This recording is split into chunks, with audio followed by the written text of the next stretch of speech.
Welcome to today's almost daily devotion. We're in Isaiah chapter 55, and we're going to start with the first verse.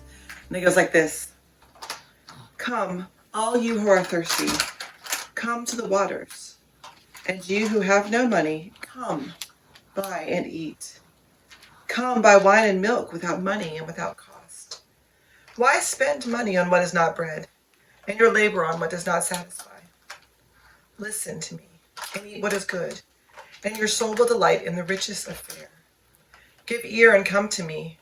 Hear me, that your soul may live. I will make an everlasting covenant with you, my faithful love promised to David. See, I have made him a witness to the peoples, a leader and a commander of the peoples. Surely you will summon nations you know not, and nations that do not know you will hasten to you, because of the Lord your God, the Holy One of Israel, for he has endowed you with splendor. Seek the Lord while he may be found. Call on him while he is near. Let the wicked forsake his ways, and the evil man his thoughts.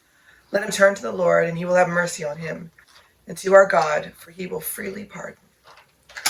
So this passage comes to the end of what is called Second Isaiah, or Deutero-Isaiah, sometimes they call it. So biblical scholars think that there was three Isaiahs, essentially, three people writing in the style of the prophet Isaiah. The first was probably actually Isaiah, maybe. And the second two were students, maybe, or within the school of Isaiah's thought. And this was written as the Israelites were preparing to return, or were hoping to return back to Israel from Babylon during the Persian exile. And so this is very much a passage of hope. And what he hopes for is an interesting thing. He hopes to return back to the ancestral homelands, to return back to their roots, to return back to where they were nearer to God, where they could call upon God at any moment, and God would fulfill them, would give them something good to eat, something to drink.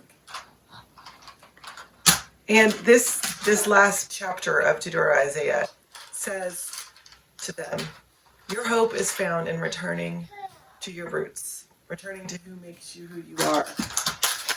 By becoming Israel again, we will have unlimited access to God's blessings. And it speaks to a church which right now is in between. And this is an interesting challenge for a church which is in exile, which is in between, where we're acknowledging as an institution, as an organization, a need to move into a different version of ourselves, move into God's future, to return from this exile.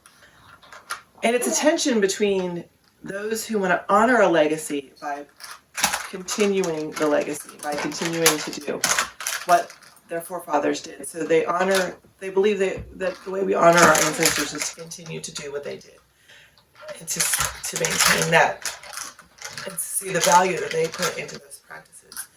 In between other people who say, we need to try new things. We need to acknowledge that the church is not going to be what it looks like in the past. And these are in tension often. They're seen as things which can't work together, which can't be one thing. And I think they're both missing the mark.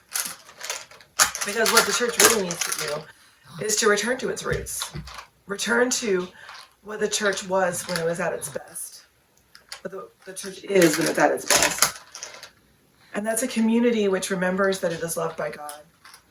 It is a community that remembers that its first job is to be a place where people who are hungry, people who are thirsty can come and get a drink.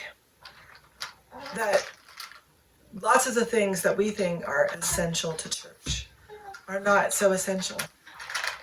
Those are things that are methods, they're ways that we can do it. And I believe that we don't honor legacies, we don't honor our ancestors, we don't honor those who come before us by locking ourselves into amber. And locking ourselves into this is the only way to be. And I don't think that we need to shed every single thing that's ever happened in the church to become something totally different either. Isaiah recognizes the tension, that we are moving into a new future. But that new future needs to be rooted and the deep, deep soil of the tradition of the church which has come. May you be fed by the God of Abraham and Isaac and Jacob and Martin Luther and John Calvin and Karl Barth and Billy Graham and all of those who have come before us. Not as an amber, not as a memorial, not as something cast in stone, but which honors the essence of their legacy. So what does that mean? That's the challenge for us to discover in the next years. But we know God is with us in the midst of all.